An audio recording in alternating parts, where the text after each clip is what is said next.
അറസ്റ്റിലായ മുരാരി ബാബുവിനെ അന്വേഷണ സംഘം പുറത്തേക്ക് കൊണ്ടുപോയിരിക്കുകയാണ്. പോലീസ് വാഹനത്തിൽ വൈദ്യപരിശോധന പൂർത്തിയാക്കിയ ശേഷം കോടതിയിലേക്ക് കൊണ്ടുപോകുമെന്നാണ് നമ്മളിപ്പോൾ മനസ്സിലാക്കാൻ സാധിക്കുന്നത്.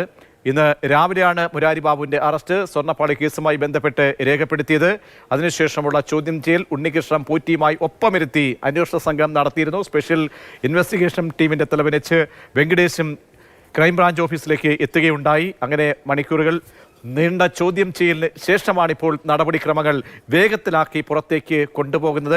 വൈദ്യപരിശോധനയ്ക്ക് ശേഷം കോടതിയിൽ ഹാജരാക്കിയേക്കാം. ഇന്ന് തന്നെ ഹാജരാക്കും. റാന്നിയിലേക്ക് എത്തിക്കുമോ എന്നതൊക്കെ നമുക്ക് വഴിയെ അറിയാൻ കഴിയും. നേരത്തെ പോറ്റിയെ അറസ്റ്റ് ചെയ്തപ്പോൾ ഉടനടി കസ്റ്റഡിയിൽ പോലീസ് പോറ്റിയെ വാങ്ങിയിരുന്നു.